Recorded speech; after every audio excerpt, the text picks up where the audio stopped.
What if everything you thought you knew about female warriors was completely wrong? What if the most feared army in Africa wasn't led by men, but by women who could decapitate an enemy with a single sword stroke, women who were trained from childhood to feel no pain, no mercy, and no fear? The Marvel Universe gave us the Dora Milaje, the elite female guards of Wakanda, but their real-life inspiration is far more brutal, more shocking, and infinitely more complex than any superhero movie dared to show. These weren't fictional characters with vibranium spears. These were the Dahomey Amazons, an all-female military regiment that terrorized West Africa for over 2 centuries. They were the king's personal army, his bodyguards, his executioners, and yes, his wives. But the truth about what it meant to be a warrior wife in the kingdom of Dahomey will shatter every romanticized notion you might have about these legendary women. The reality was so extreme, so violent, and so politically complex that historians are still uncovering secrets that governments try to bury. Before we dive into this incredible story that spans centuries of blood, power, and survival, make sure you subscribe to this channel and hit that notification bell. And please, share your thoughts in the comments below about what you think it really meant to be a female warrior in pre-colonial Africa. Trust me, your assumptions are about to be completely destroyed. The Kingdom of Dahomey existed in what is now modern-day Benin, West Africa, from around 1600 to 1904. It was one of the most powerful and well-organized states in African history, built on military might, political cunning, and an economy that included the slave trade. The kingdom was ruled by an absolute monarch who commanded respect and fear across the region. European visitors and traders who encountered Dahomey described it as a sophisticated civilization with complex political structures, elaborate ceremonies, and military traditions that rivaled any European power of the time. At the heart of this kingdom's military machine were the Amazons, known locally as the Agoji or Nanon Miton, which translates to our mothers. These weren't just token female guards or ceremonial positions. By the mid-1800s, they comprised nearly half of Dahomey's entire military force, numbering in the thousands. They were organized into distinct regiments, each with specialized weapons and tactics. There were the gun-wielding soldiers, the sword and shield fighters, the archers, and the elite palace guards who never left the king's side. European observers, missionaries, and military officers who witnessed the Amazons in action consistently described them as superior fighters to their male counterparts. They were better disciplined, more fearless in battle, and absolutely devoted to their king. British naval officer Frederick Forbes, who visited Dahomey in the 1850s, wrote that the female warriors showed more enthusiasm and courage than the male soldiers and were far superior in every respect. French colonial reports describe watching these women charge into gunfire without hesitation, continuing to fight even after sustaining wounds that would incapacitate trained male soldiers. The Amazons lived in special compounds within the royal palace complex, completely separated from civilian life. They took vows of celibacy during their service, though this vow had a twisted complexity that outsiders rarely understood. They were considered married to the king, but this marriage was both spiritual and potentially physical, depending on the king's desires and the woman's rank within the Amazon hierarchy. But here's where the story takes a dark turn that most popular accounts conveniently ignore. The training to become an Amazon wasn't just physically brutal, it was designed to systematically destroy every trace of feminine compassion and nurturing instinct these women possessed. The process began with girls as young as 8 or 9, often taken from their families as tributes or captured in raids. Some volunteered, but even voluntary service meant surrendering every aspect of their previous identity. The training regimen was intentionally designed to be more extreme than anything male soldiers endured. Recruits were forced to climb walls covered in thorny acacia branches with their bare hands until their skin was shredded and scarred. They had to execute prisoners with their own hands as part of their initiation, often people from their own villages or even family members who had been captured in raids. This wasn't just about learning to kill. It was about severing any emotional connections to their former lives. Physical conditioning included running dozens of miles in the scorching heat without water, fighting with weighted weapons for hours until they collapsed, and enduring pain tests that would make modern military training look gentle. One documented ritual involved walking across fields of thorns blindfolded, while other Amazons struck them with sticks. Any recruit who cried out or showed weakness was eliminated from the program, and elimination often meant death. The psychological conditioning was even more disturbing. Recruits were taught to view themselves as no longer human, but as divine instruments of the king's will. They participated in religious ceremonies where they were told they had died as women and been reborn as something between human and spirit. They were required to renounce any feelings of mercy, compassion, or maternal instinct as weaknesses that would compromise their effectiveness as warriors. Sexual conditioning was perhaps the most complex and troubling aspect of their training. While they took vows of celibacy, they were simultaneously prepared to serve the king sexually if chosen. This created a psychological paradox where they had to maintain ritual purity while being available for the king's pleasure at any moment. Those selected for the king's bed gained significant status and power, but they also faced the constant possibility of execution if they displeased him or became pregnant without permission. The Amazons developed their own brutal internal hierarchy based on merit, ruthlessness, and the king's favor. Senior warriors had the power of life and death over junior recruits.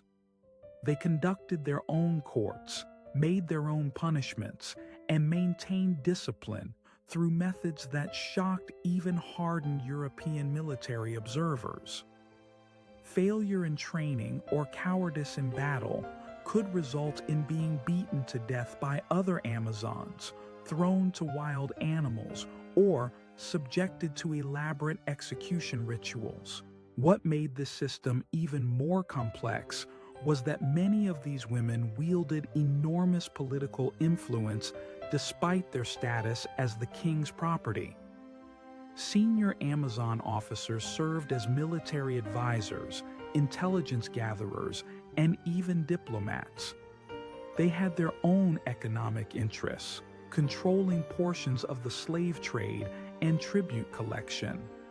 Some became wealthy and powerful enough to own property, slaves, and businesses of their own, creating a strange contradiction where enslaved warrior wives could simultaneously be among the most powerful people in the kingdom.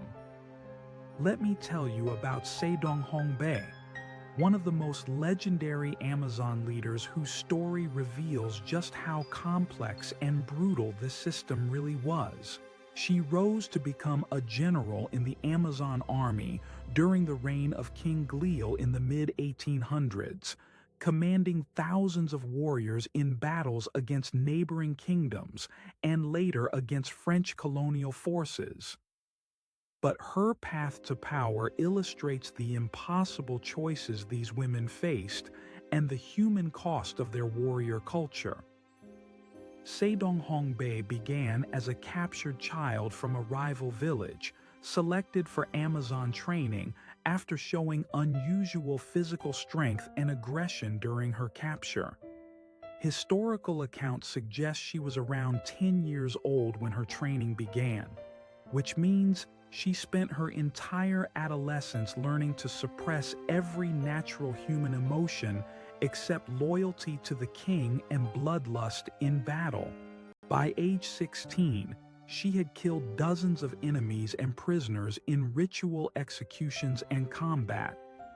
Her rise through the Amazon ranks was marked by increasingly brutal assignments that tested her willingness to abandon any trace of her former humanity.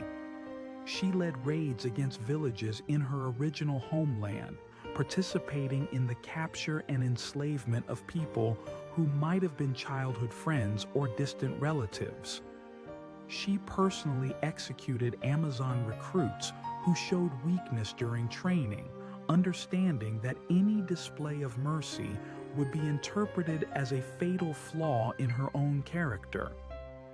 But Sejong most legendary exploit occurred during a battle against the Egba people around 1851. European observers reported that she personally led a charge against a fortified position, continuing to fight with a spear wound through her shoulder that had severed muscles and left her arm nearly useless. When her soldiers began to waver under heavy gunfire, she reportedly decapitated one of her own retreating warriors with a single sword stroke, then held the severed head above her own head while screaming a war cry that motivated her troops to continue the assault. The psychological profile of someone capable of such acts reveals the success and horror of the Amazon conditioning system. Sejong had been transformed into a military machine so effective that she could inspire through terror even while severely wounded. But European missionaries and doctors who met her during diplomatic missions described a woman who seemed to exist in a constant state of hypervigilance, unable to relax or show normal human emotions even during peaceful negotiations. Her relationship with King Glial exemplified the complex sexual and political dynamics of the Amazon system. She was simultaneously one of his most trusted military advisors and one of his wives, meaning she could be consulted on matters of state or summoned to his bed with equal frequency. Historical records suggest she bore him at least 2 children, though Amazon mothers were required to give up their children immediately after birth to be raised by other palace women, ensuring that maternal bonds wouldn't interfere with military loyalty. The contradictions in Sejong position became even more apparent as European colonial pressure increased. She was instrumental in developing military tactics to counter European firearms and artillery, showing remarkable strategic intelligence and adaptability. Yet she was also required to participate in ritual ceremonies where captured European soldiers and missionaries were tortured and executed in elaborate religious sacrifices designed to strengthen the kingdom's spiritual defenses against foreign invasion. What do you think about the psychological cost of creating such warriors? Share your thoughts in the comments about whether such extreme conditioning could be justified by the military results it produced.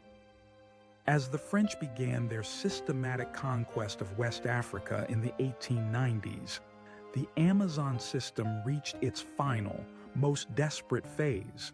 King Bahanzin, Glele's successor, relied increasingly on the Amazons as his most reliable troops, but this dependence revealed the ultimate unsustainability of the system. The women who had been conditioned to feel no fear and show no mercy found themselves facing European military technology that made their traditional fighting methods increasingly ineffective. The final battles of the Dahomey Amazons were both heroic and tragic in ways that highlight the human cost of their warrior culture. During the French invasion of 1890 to 1894, these women fought with a ferocity that amazed and horrified European soldiers who had expected to face primitive African warriors. Instead, they encountered highly trained, disciplined fighters who refused to surrender even when facing impossible odds. French military reports describe Amazon units continuing to attack even after losing half their numbers to rifle fire. They developed new tactics to counter European advantages, including night raids, guerrilla ambushes, and suicide attacks designed to maximize French casualties regardless of Amazon losses. Some units fought until literally every warrior was dead, rather than retreat or surrender. But the most disturbing aspect of these final battles was how the Amazon conditioning system had created women who couldn't adapt to the reality of military defeat. Their psychological programming had been so thorough that many appeared incapable of conceiving surrender as an option. French officers reported finding wounded Amazons who continued trying to fight even after suffering injuries that made movement impossible. Others committed suicide rather than accept capture, not out of honor, but because their conditioning had made survival without victory literally unthinkable. The fall of individual Amazon leaders during this period reveals the personal tragedy behind the military spectacle. Sejong-Hong-Bae herself was reportedly killed during the siege of Abomey in 1892, leading a final desperate charge against French artillery positions. Witnesses described her running directly into cannon fire while screaming traditional war songs, either unable or unwilling to acknowledge that the charge was hopeless. Her death symbolized not just military defeat, but the collapse of a psychological system that had created warriors too conditioned for war to survive peace. The fate of surviving Amazons after Dahomey's defeat was equally tragic and revealing. French colonial authorities didn't know what to do with women who had been trained to be warriors and nothing else. Many couldn't integrate into normal civilian life because they had never learned basic domestic or social skills. Their conditioning had been so thorough that they struggled with concepts like mercy, maternal instinct, or peaceful conflict resolution. Some former Amazons became bandits, using their military skills to survive in a world that no longer had a place for them. Others suffered what we would now recognize as severe post-traumatic stress disorder, unable to function without the rigid military structure that had defined their entire adult lives. French colonial records describe former Amazon warriors who seemed to age rapidly after defeat, as if the psychological systems that had sustained them through decades of violence suddenly collapsed. The most haunting accounts come from missionaries who tried to help surviving Amazons adjust to civilian life. They described women who would wake up screaming from nightmares about battles fought decades earlier, who couldn't form normal relationships because they had been conditioned to view emotional attachments as weaknesses, and who continued to practice combat drills in secret because they couldn't imagine existing as anything other than warriors. The Kingdom of Dahomey officially ended in 1904, but the legacy of the Amazons continues to shape how we understand the intersection of gender, power, and violence in human societies. What happened in Dahomey wasn't just an interesting historical curiosity. It was an extreme example of how political systems can reshape human psychology in ways that persist long after the systems themselves disappear. Modern psychological research on extreme military conditioning has found parallels between Amazon training methods and techniques used by modern special forces units, terrorist organizations, and military dictatorships. The systematic destruction of individual identity, the use of extreme physical and psychological stress to create unquestioning loyalty, and the deliberate cultivation of violence as a primary identity all appear in various forms throughout human history. But the Dahomey Amazon system was unique in its scale, duration, and the way it specifically transformed women into warriors while simultaneously maintaining their status as sexual objects for male rulers. This contradiction created psychological tensions that may help explain both the extraordinary effectiveness of these warriors and their ultimate inability to adapt when their world changed. The influence of the Amazons on popular culture has been heavily sanitized and romanticized. Marvel's Dora Milaje are noble protectors who serve by choice and maintain their individuality while defending their king.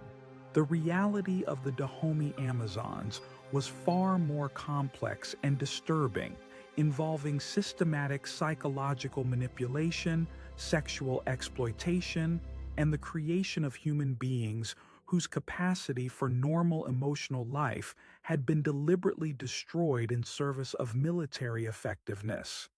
Yet there's also something undeniably powerful about these women who refused to accept limitations others tried to place on female capabilities. In a world where women were generally considered property, the Amazons achieved positions of real military and political authority. They proved that female warriors could be just as effective as male soldiers when given proper training and resources. They challenged European assumptions about African military capabilities and gender roles simultaneously. The historical record suggests that some aspects of the Amazon legacy survived in hidden forms even after colonial conquest. Oral traditions in modern Benin still celebrate certain Amazon leaders as cultural heroes. Some scholars believe that the psychological and cultural patterns established by the Amazon system influenced later independence movements and continue to shape attitudes toward female leadership in West African societies. What's perhaps most intriguing is that French colonial archives remain partially classified more than a century after Dahomey's conquest. Some historians suspect that European authorities documented aspects of the Amazon system that were considered too disturbing or politically sensitive to make public.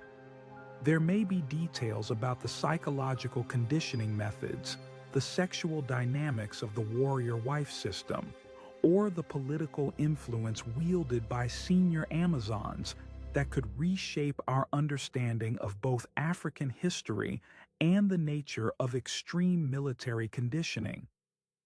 The story of the Dahomey Amazons forces us to confront uncomfortable questions about the price of military effectiveness, the malleability of human psychology, and the ways that political systems can transform individuals in pursuit of power.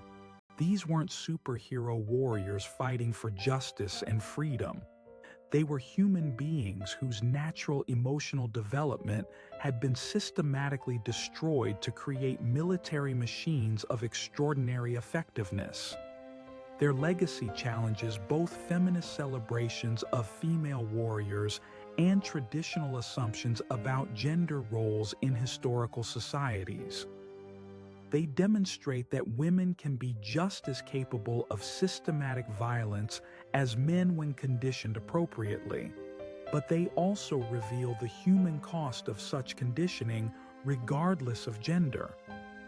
Perhaps most importantly, the Amazon story reminds us that historical truth is often far more complex and disturbing than the simplified versions we prefer.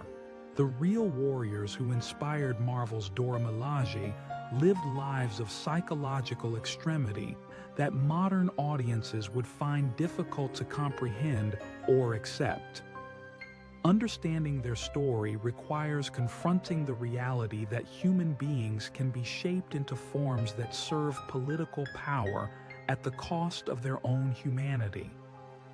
The mystery of what really happened behind the walls of the Amazon compounds may never be fully resolved, but their story continues to raise questions about the nature of loyalty, the construction of gender roles, and the price societies are willing to pay for military security that remain relevant today. If you found this deep dive into the real story behind Marvel's warrior women as fascinating and disturbing as I did, please subscribe to this channel for more hidden histories that challenge everything you thought you knew. And I'm curious about your thoughts on this complex legacy. Do you think the Amazon system was an empowering example of female military capability, or a tragic example of how political systems can destroy human psychological development? Share your perspective in the comments below, because this is exactly the kind of historical complexity that deserves serious discussion rather than